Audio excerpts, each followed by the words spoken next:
Olá, nós vamos fazer uma entrevista no nosso canal, o canal Marco Antônio Villa, com a senadora Elisiane Gama. Quem acompanha nosso canal, nós acho que passamos de 400 entrevistas no nosso canal, já entrevistamos em outra conjuntura a senadora Elisiane Gama, e claro que o tema de hoje é o relatório da Comissão Parlamentar Mista de Inquérito, do 8 de janeiro, do qual a senadora Elisiane Gama foi relatora. Eu, pouco antes, até falei com a senadora, pelo excelente trabalho que a senadora fez, no momento de enorme tensão política daquelas sessões. A senadora foi uma verdadeira santa para aguentar tudo aquilo, ter paciência, e a tranquilidade republicana, né, de ver o que importa, não entrar naquelas provocações, e fez um relatório brilhante. Teve, salvo engano, 61 indiciados, se não me engano, um deles o ex-presidente da República. Então, são duas questões. Uma, agradecer a gentileza da senadora ter me atendido.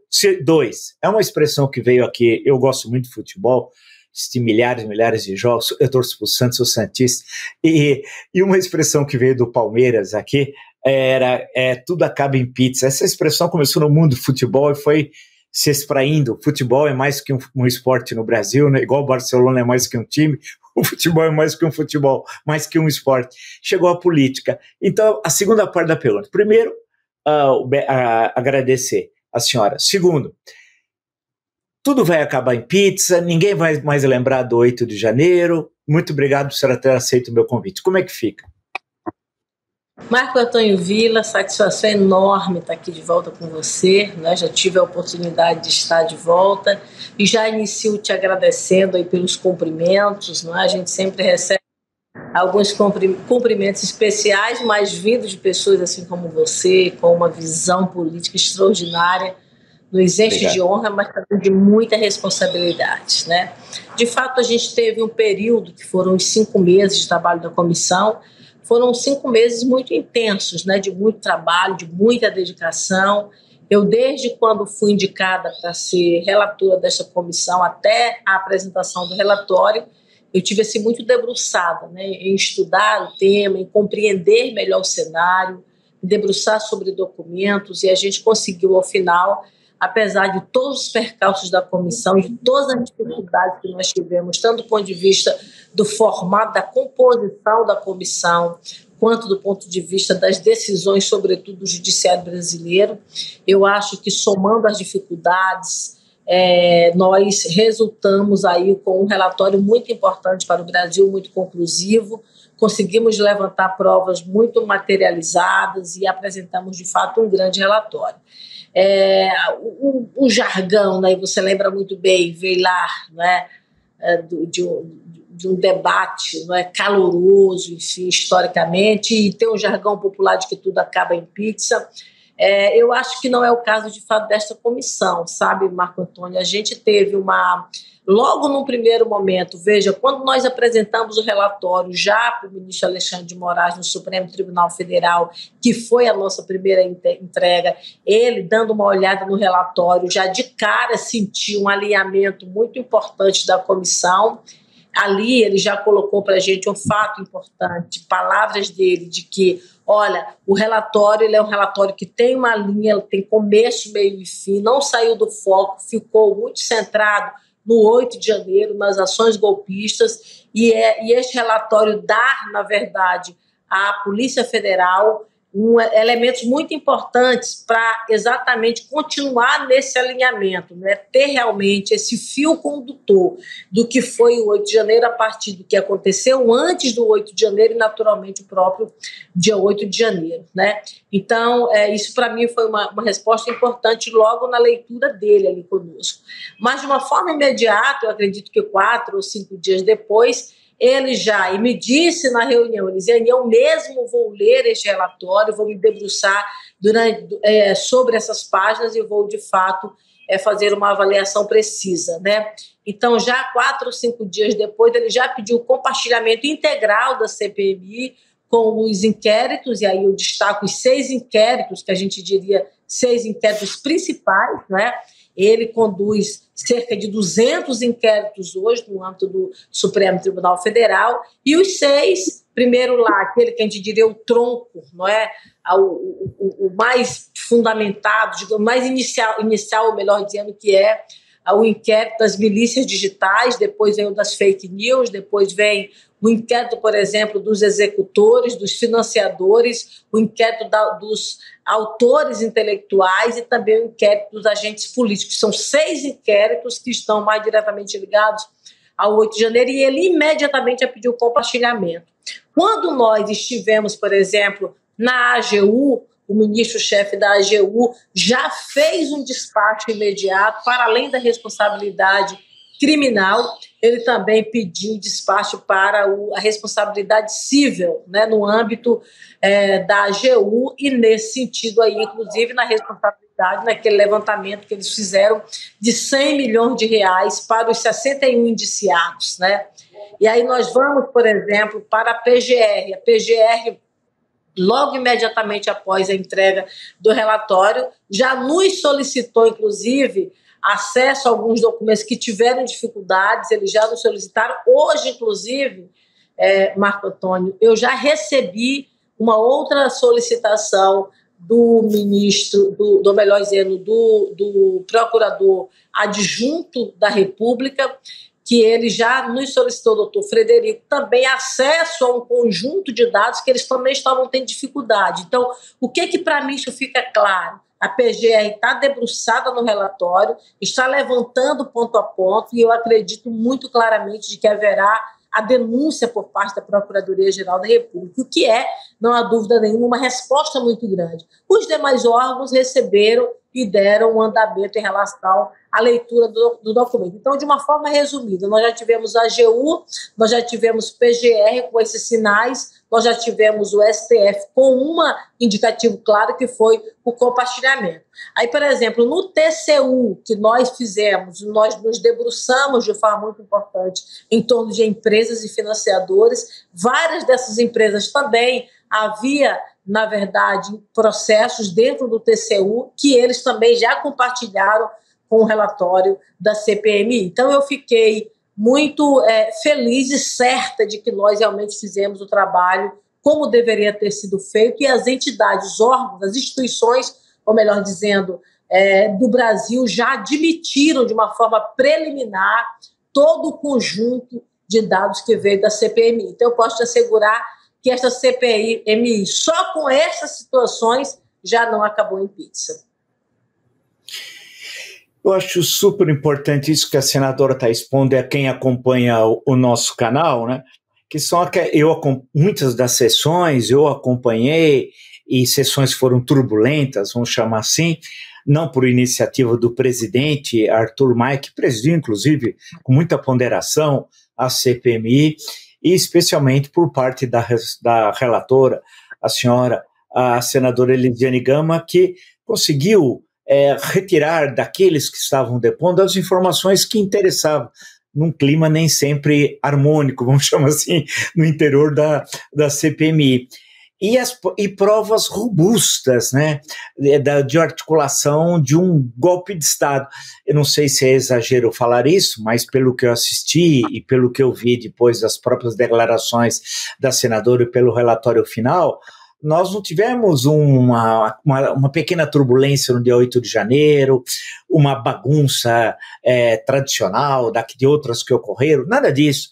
Nós tivemos uma tentativa de golpe de Estado que, graças à mobilização da sociedade civil, das autoridades, acabou fracassando. Eu acho que uma das conclusões, acho que mais fundamentais da própria CPMI, que muitos dizem que não ia dar em nada, é legal ver sempre o começo, isso não vai dar em nada, isso vai ser uma CPMI para a gente, os opositores, enfraquecer o governo. Aconteceu justamente o contrário, em grande parte ao trabalho da relatora, claro, pela habilidade de conduzir as convocações e as perguntas, mas então é possível dizer, sem exagero, que o 8 de janeiro foi um golpe de Estado fracassado?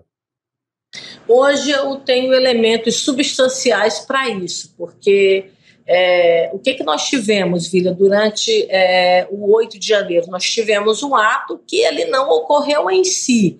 Quando a gente apresentou o plano de trabalho, eu já disse isso, nós não vamos fazer uma avaliação só do que aconteceu no dia 8, a gente precisa ter um pouco de olhar atrás, até porque para a gente compreender o nosso presente, a gente tem que ter uma visão do nosso passado. Isso, na verdade, é história, a necessidade, inclusive, da gente ter elementos históricos muito fortes, né, na nossa vida. Então, do ponto de vista do 8 de janeiro, nós demos um pouquinho um passo atrás, né? Nós pegamos lá a partir do dia 30 de janeiro, porque qual era o elemento que substanciou o 8 de janeiro? O questionamento do processo eleitoral. No dia 31, nós tivemos... na verdade, no dia 30 nós tivemos o resultado da eleição e já na sequência vários atos, né? Obstrução de rodovias pelo Brasil afora, tentativa de derrubada de torres de transmissão, de pontes, não é? de explosões. Tivemos depois tentativa de invasão lá no hotel onde o presidente Lula estava hospedado, depois tivemos a invasão no aeroporto, depois tivemos tentativa de explosão de bomba no aeroporto, depois tivemos tentativa de invasão na sede da PF, depois, assim, vários elementos que vieram. Agora, tudo isso que aconteceu a partir do dia 30 de outubro, nós tivemos um incentivo em anos anteriores. Nos 4 anos do governo do ex-presidente Bolsonaro, não é exagero dizer, e nós mostramos isso de uma forma muito diligente, porque levantamos ponto a ponto, não é? Ele sempre questionou o processo eleitoral, ele sempre levantou, na verdade, uma onda com seu incentivo de fake news, porque quando ele questionava a segurança da urna eletrônica, ele jamais, na verdade, apresentou qualquer tipo de prova, né? Então, lá atrás, em julho, e aí essa semana, inclusive, a gente vê muito isso, inclusive aqui do lado agora, na Argentina, pelo candidato da extrema-direita, quer dizer, eles têm o mesmo modo operandi, eles falam, eles incentivam, porque se o resultado for favorável a eles, o que ele vai dizer? Olha, mesmo com insegurança, nós tivemos uma grande diferença, ganhamos a eleição mesmo assim. Se perder a eleição, olha, nós perdemos porque a urna era vulnerável, quer dizer, teve alguma fragilidade. Então, esse, na verdade, é o mesmo ritmo. Eles vieram com todo esse levantamento e aí, então, chamou a população, porque a fala, Vila, e você, como um grande pesquisador, sabe muito disso, a fala de um presidente da República, ele incide diretamente na vida lá do cidadão, da empregada doméstica, do empregado público, do servidor público, ele incide na economia, na compra da cesta básica, porque quando ele fala algo, ele pode mudar o humor do mercado financeiro, o dólar pode subir ou pode cair, a bolsa de valores pode subir ou pode cair, dada a importância da fala de um presidente da República. Ora, quando um presidente da República entra na famosa tática do apito de cachorro, que é o quê? Você dá um comando e você tem todo um exército, às vezes, que vai atrás.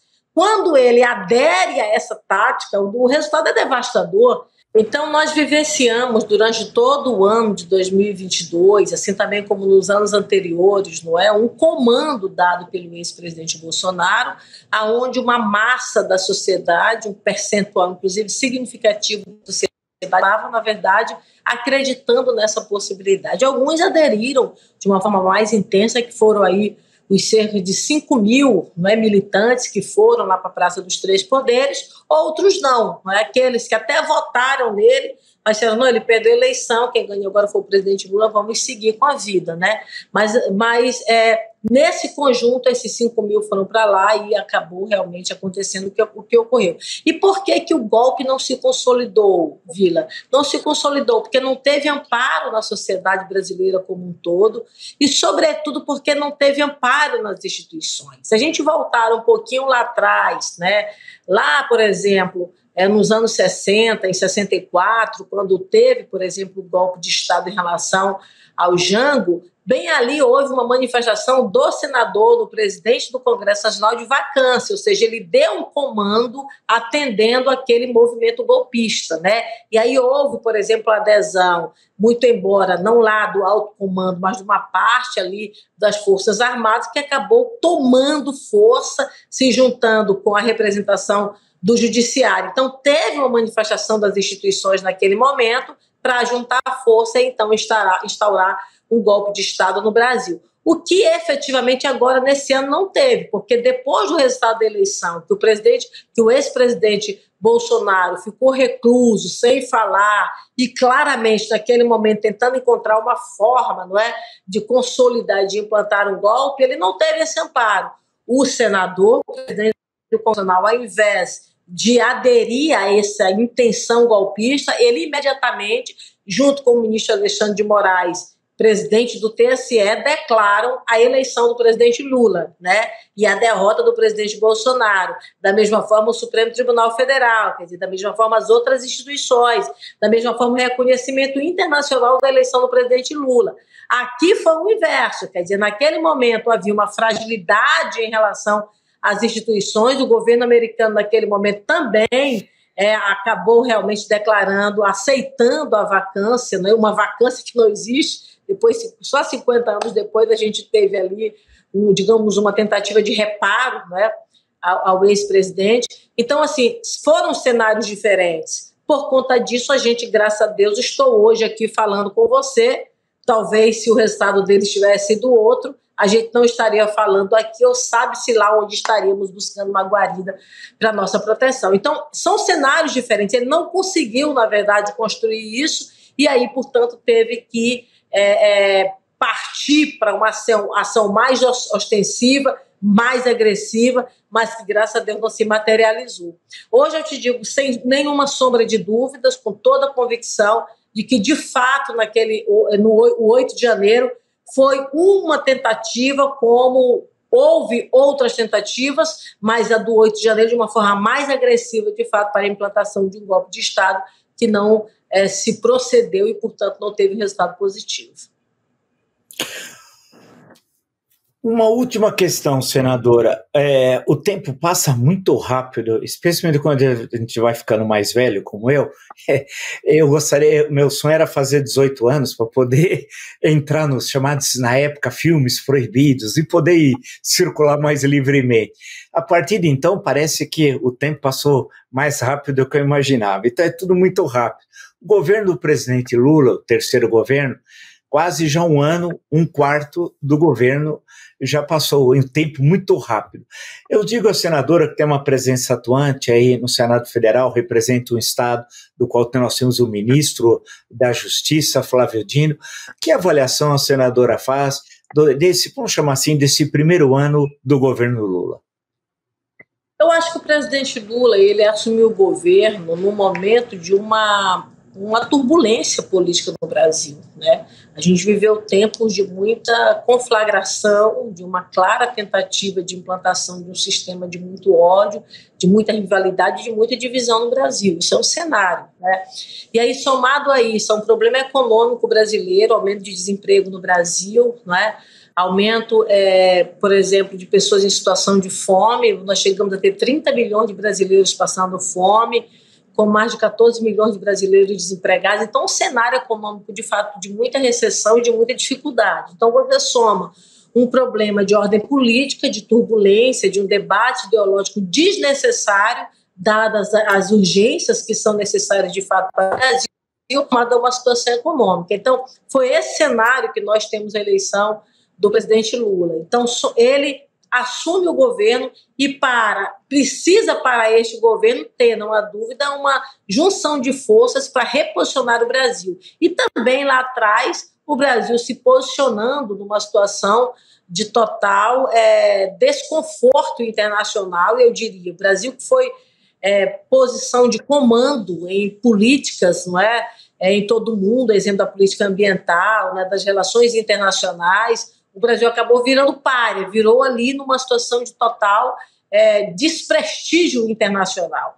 Então, o presidente Lula assume o governo nesse cenário, que teve que dedicar parte desse primeiro ano a viagens pelo mundo afora para poder criar um clima, na verdade, mais amistoso do ponto de vista internacional. Ao mesmo tempo, também conseguiu agora, sobretudo com a reforma tributária, com o novo marco fiscal, não é? Com iniciativas importantes para o Brasil, posicionar o Brasil em relação a essa questão econômica. A gente começa, na verdade, a trazer resultados mais importantes com a melhoria da economia, o equilíbrio do ponto de vista da redução, inclusive, em relação a pessoas que passam fome, a melhoria em relação ao emprego, né? Um embate muito profundo que se teve em relação à questão da inflação, por conta de políticas, não é, que foram adotadas no governo anterior e de pessoas que se posicionaram contrárias em um total desalinhamento em relação ao pensamento do presidente Lula, por exemplo, em relação à presidência do Banco Central. Então, essas dificuldades, na verdade, todas vieram, e o presidente Lula teve que reposicionar tudo isso. Então, não há dúvida nenhuma que foi um ano com todas essas dificuldades, mas eu acho que somando todas essas dificuldades, eu acho que foi um ano muito produtivo, foi um ano muito salutar, foi um ano que trouxe, na verdade, resultados importantes, né? Acho que alguns problemas podem ser evitados. Eu acho que o debate ideológico não é debate para o momento. Eu acho que a gente precisa pensar muito mais no Brasil, precisa unir o Brasil, a gente precisa debater aquilo que nos une, não aquilo que nos separa, e o debate ideológico nos separa. Eu acho que isso é ruim. Mas, enfim, eu acho que, de uma forma geral, eu avalio que foi um ano importante para o governo do presidente Lula.